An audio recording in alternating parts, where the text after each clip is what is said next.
All right, can everyone see the presentation okay? Yes? All right, well, hello everyone. Welcome to the Winter Unlearning series event, a discussion on intersectionality. Myself, Abby, Claire, and Marari will be giving a 10-minute presentation to provide background on the term intersectionality and how it's important to us as individuals within the built environment.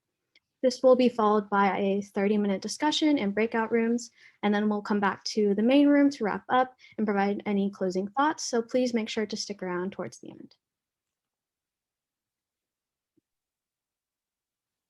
So the question is, why Unlearning? The Unlearning series was created in the summer of 2020, that's just this past summer, by the CAD Student DEI Committee as a way to question, acknowledge, and discuss our practices and education in the built environment.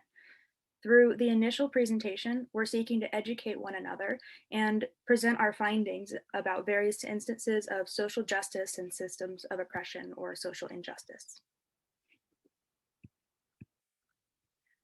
So just to talk about what we did a little bit before.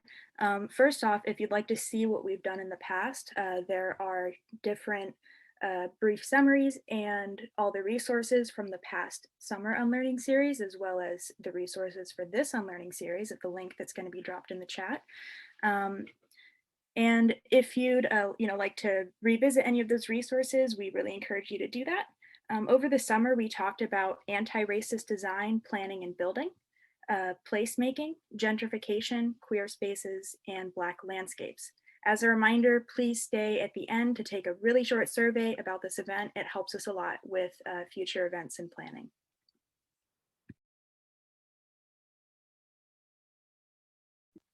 So what is intersectionality? Intersectionality is a way of understanding social relations by examining the multidimensionality of marginalized individuals' experiences with regards to things such as gender, gender identity, ethnicity, national origin, race, class, age, ability, sexuality, immigration status, religion, and more. This means acknowledging that multiple forms of oppression, such as racism, sexism, and homophobia, might overlap in one individual's experiences. In the built environment, intersectionality links design to issues of social oppression, policy development, and class discrimination. The origins of intersectionality are rooted in Black feminism, with legal scholar Kimberly Crenshaw coining the term in 1989. In an interview with Columbia Law School, Crenshaw explained, intersectionality is a lens through which you can see where power comes and collides, where it interlocks and intersects. It's not simply just a race problem, a gender problem, a class or LGBTQ problem. Many times that framework erases what happens to these people who are subject to all of these things. Many of our social justice problems are often overlapping, thus creating multiple levels of social injustice. Intersectionality is not exclusive, although it does have origins in Black feminism. It includes all individual experiences. There will be a link in the chat to the TED Talk Crenshaw did on the urgency of intersectionality if you're interested in learning more. Additionally, in a quote said by the founders of the Feminist Freedom Warriors Project, the core of intersectionality is coming to appreciate that all women do not share the same levels of discrimination just because they're women. For example, an older heterosexual and able-bodied white woman and a Black disabled lesbian woman work at the same firm.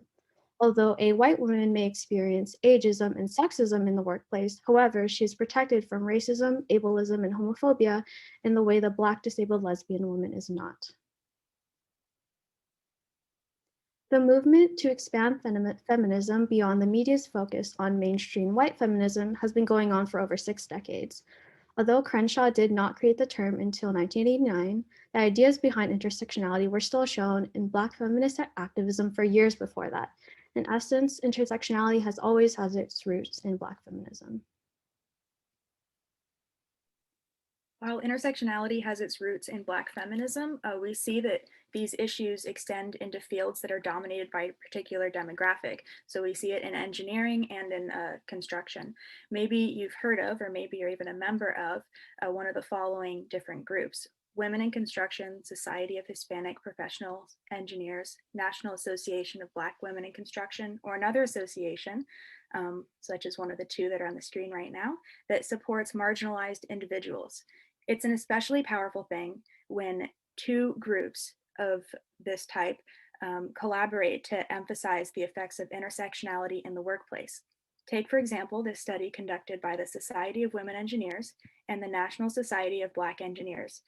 It focuses on the intersectional challenges faced by women of color in engineering. There will be a link to this study in the chat if you're interested in seeing the full report, which has wonderful graphics. But if for the rest of this, I'll just be talking about some key takeaways. So the basis of this study was interviewing 31 eligible women of color. Key findings were broken up into intersectional challenges, which are seen on the left, and success strategies that women of color in engineering face in their early careers. This is defined as the first 3 to 5 years. Because of the nature of intersectional challenges, these women lacked role models that they felt they could relate to. They felt disillusioned, like they didn't belong, and they faced gender and racial stereotypes and biases. They felt isolated in the workplace, and they had a really difficult time negotiating their salary and benefits. Just to reiterate, these aren't the struggles that every individual in this situation will face. These are just the sort of repetitive factors that happened.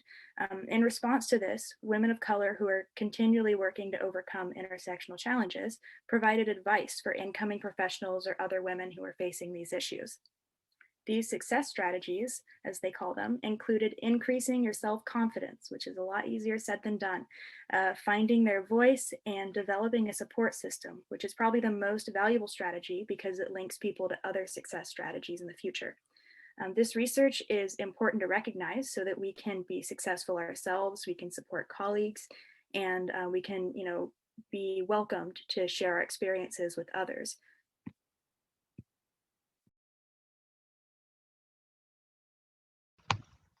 Now that we've introduced like a basic definition of intersectionality, we also want to make a connection on intersectionality and the built environment.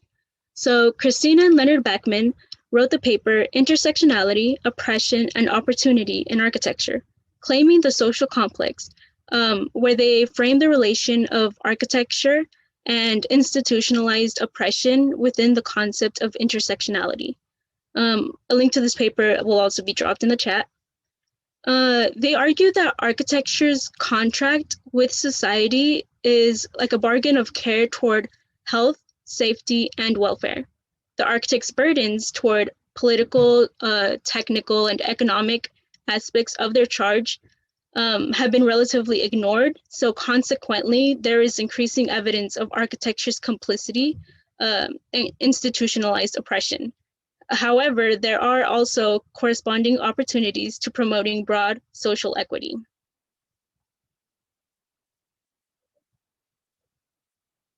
So Christina and Leonard Bachman argued that these were some of the primary factors that create a self-perpetuating downward cycle in architecture.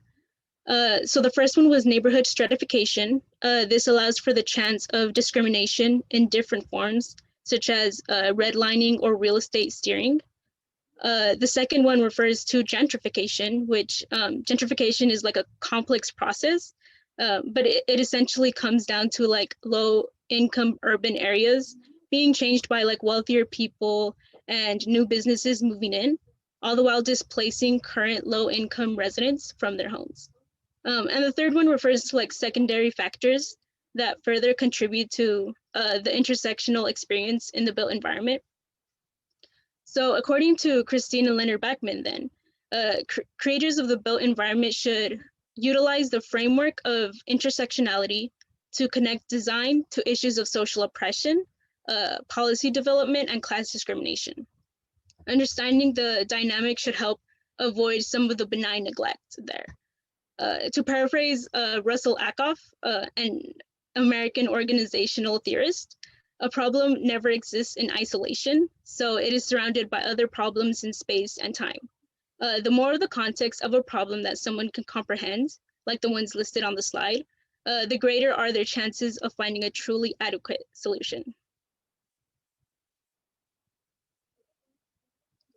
And these are some of the references we use throughout the presentation that basically concludes our presentation on intersectionality. So if you'd like to check them out in your own time, we will have these slides on our information page, which is found in the link tree of our Instagram bio, which will be dropped in the chat as well.